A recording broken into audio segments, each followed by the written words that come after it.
अस्सलाम वालेकुम। हमारा जो नेक्स्ट लेक्चर है वो है जॉइनिंग ऑफ कॉन्सोनेंट्स। पिछले लेक्चर में हमने ये पढ़ा था कि शॉर्टेंड क्या होती है, इसमें जो सिंबल्स हैं उनकी क्या किस्में होती हैं, इनकी शक्लें कैसी होती हैं। थोड़ा सा आइडिया हो गया था कि कॉन्सोनेंट्स को किस तरह ज़ाहिर करते हैं, वावल्स को किस तरह ज़ाहिर करते हैं। तो वावल्स की हमने 3 किस्में पढ़ी थी, first place, second place, third place. First place पे भी 4 वावल लगाए जा सकते हैं, सेकंड प्लेस पे भी और थर्ड प्लेस पे, ये मिल के 12 बनाते हैं। तो आज क्वेश्चन था जॉइनिंग ऑफ कॉन्सोनेंट्स। आवाज़ के मुताबिक जिस तरह हम इंग्लिश के अल्फ़ाबेट्स को लफ्ज़ों के मुताबिक मिला के लिख सकते हैं, इसी तरह शॉर्ट हैंड के जो कॉन्सोनेंट्स हैं उनको भी मिला के लिख सकते हैं। इंग्लिश में हम अपनी मर्ज़ी से जॉइन कर सकते हैं, लेकिन शॉर्ट हैंड में अपनी मर्ज़ी से जॉइन नहीं कर सकते। इसके कुछ रूल्स हैं। तो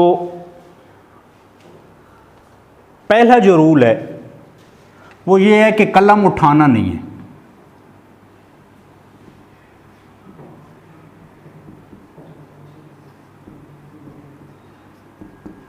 जिस तरह आम इंग्लिश लिखते वक्त हम जब दिल करते हैं कलम उठा लेते हैं,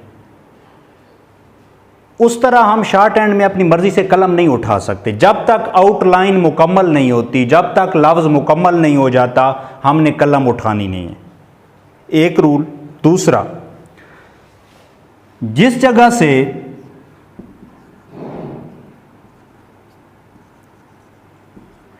पहला स्ट्रोक ख़त्म हो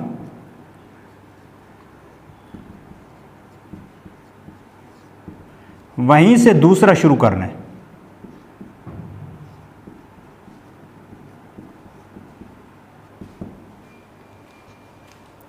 जबकि तीसरा रूल ये है, सिम्मत तब्दील नहीं करनी।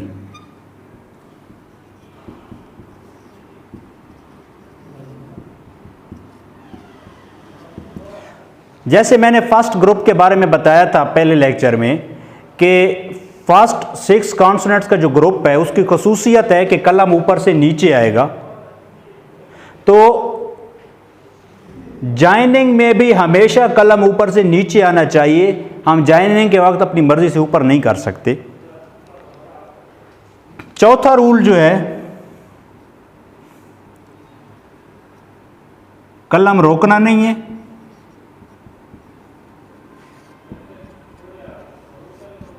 और 5वां रूल है,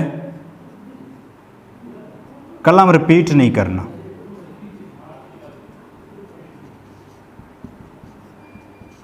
मैं मिसालों से समझाता हूं ताकि ये रूल्स क्लियर हो जाएं। लिखते वक्त शॉर्ट हैंड ये रूल्स हमेशा याद रखें। कलम उठाना नहीं है। मसलन वो कहता है पी और चे, ये 2 कॉन्सोनेंट्स हैं अलग अलग, इनको जॉइन करना है। जब इनको जॉइन करना होगा, अब पी का सैंपल ये है और चे का सैंपल ये है, अब इनको जॉइन करना है। ये कहते हैं कलम को उठाना नहीं है, हमने पी चे ऐसे लिखने।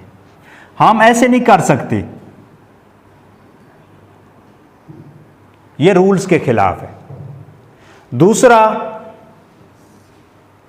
जिस जगह पहला स्ट्रोक खत्म हो वहीं से दूसरा शुरू करना है, ये दूसरा रूल है। पी, अब यहां पे पहला खत्म हुआ है, यहीं से दूसरा शुरू करना है। चे, जहां पहला खत्म हुआ, begin the second where the first end, जहां पहला खत्म हो वहीं से दूसरा शुरू करना है। अब तीसरी, सिम्मत तब्दील नहीं करनी। सिम्मत में यह है कि आपने पी ऐसे लिखा और कलम को ऊपर ले गए। शक्ल तो चे वाली बन गई है, लेकिन ये रूल्स के खिलाफ है, कलम ऊपर गई है। पहली रिक्वायरमेंट्स पूरी हो रही हैं दोनों, कि हमने कलम उठाया नहीं है, हमने वहीं से शुरू किया है जहां पहला स्ट्रोक खत्म हो। लेकिन तीसरी रिक्वायरमेंट पूरी नहीं हो रही, हमने प्रॉपर सिम्मत में नहीं लिखा। ये चे की सिम्मत नहीं है, कलम नीचे से ऊपर लेके जाना। चे की जो प्रॉपर सिमत है वो कलम ऊपर से नीचे लिखने वाला है। अब ये प्रॉपर जॉइनिंग है। चौथा रूल, कलम को रोकना नहीं है। हम लिखते वक्त ये अपनी आदत कभी नहीं बनाएंगे कि जॉइनिंग के वक्त हमने ठीक है कलम नहीं रोक उठाया, लेकिन हमने यहां पे रेस्ट की है, तो इस रेस्ट से हमारी आदत बन जाएगी कि स्पीड में कमी आएगी, हम रुकते रहेंगे हमेशा जॉइनिंग के वक्त। तो शुरू से ये आदत बनानी है कि यहां पे रुकना नहीं है, आपने रिदम के साथ लिखना है, रिदम के साथ। कलम रिपीट नहीं करना, पांचवा रूल और आखिरी रूल। कैसे कि आपने जल्दी में पीछे लिखा और चे अच्छी तरह से नहीं लिखा गया लेड पेंसिल से, तो आपने इसको कलम रिपीट शुरू कर दी, ये गलत है। कभी भी आप रिपीट नहीं करना, इस लफ्ज को काट दे दोबारा लिखें। रिपीट करने से आपका हैवी लाइट वाला मसला बन जाएगा। तो कभी भी अपना वक्त उस पे जाया नहीं करना, उसको काट के दोबारा लिख देना है। ये 5 रूल्स हमेशा जॉइनिंग के वक्त, शॉर्ट हैंड लिखते वक्त खास ख्याल रखने। तो इसकी अब हम एग्जांपल्स पढ़ेंगे, इसको कैसे जॉइन करना है।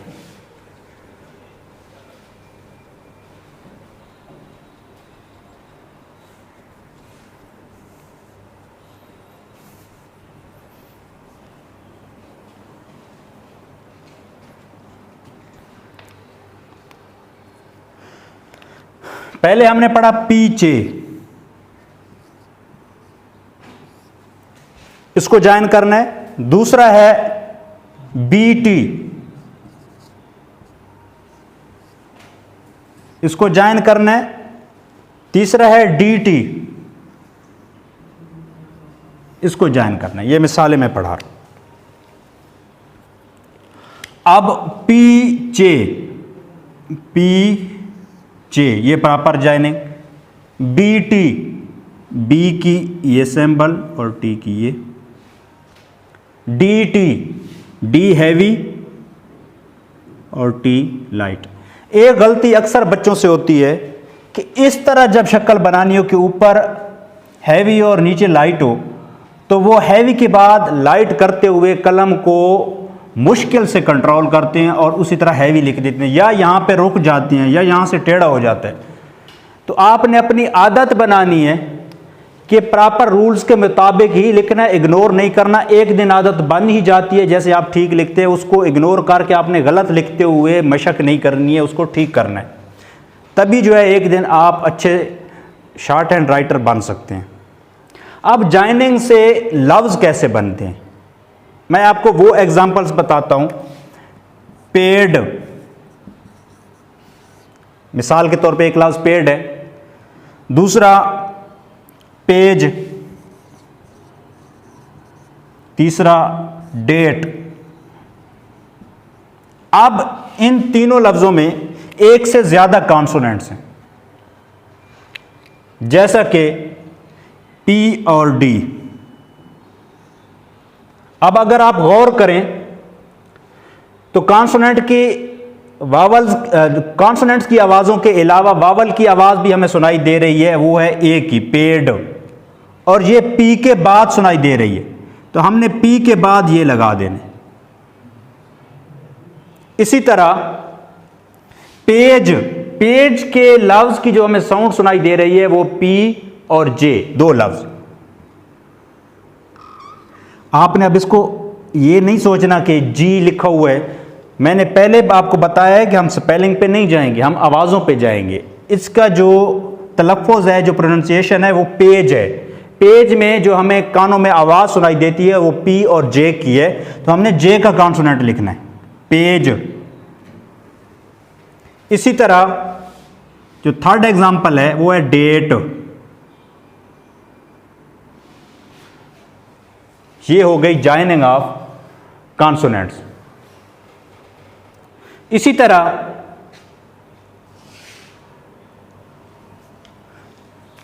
हम पढ़ते वक्त हमारे पास ये इंग्लिश नहीं होगी, हमारे पास ये सैंपल होगा जब हम कन्वर्ट करेंगे।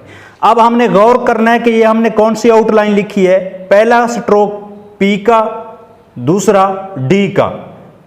अब इनके साथ वावल की आवाज आ रही है। कहां पे वावल की आवाज है? पी के बाद। हमने गले से प्रोनाउंस किया पेड, जैसे ही हमने ये लफ्ज़ बनाया हमारे जहन में आ गया कि ये इस तरह का कोई लफ्ज़ होता है, हमने लिख दिया। इसी तरह पी और जे, दो कॉन्सोनेंट लिखे हुए हैं पी और जे, वावल की आवाज़ पी के बाद है, हमने आवाज़ों को गले से अदा किया, पेज, फौरन हमारे जहन में आ गया कि ये इस तरह का लफ्ज़ है। डेट, इसमें अब हमने देखा डी और टी दो कॉन्सोनेंट लिखे हुए हैं, डी के बाद लॉन्ग ए की वावल की आवाज़ है, हमने गले से आवाज़ों को मिला के जब निकाला तो आवाज़ आई डेट, ये इस तरह के लफ्ज़ है। ये हो गई जॉइनिंग ऑफ कॉन्सोनेंट्स। इसके बाद जो है कल हम पढ़ेंगे इंशाल्लाह सेकंड प्लेस वावल की जो दूसरी किस्म है, हम वो पढ़ेंगे, क्योंकि हमने सेकंड प्लेस वावल में से 4 में से एक पढ़ा था लॉन्ग ए, जिसको हैवी डार्ट से ज़ाहिर करते हैं। अभी सेकंड प्लेस वावल की 3 और किस्में रहती हैं जो हम नेक्स्ट लेक्चर में करेंगे इंशाल्लाह। अल्लाह हाफिज़।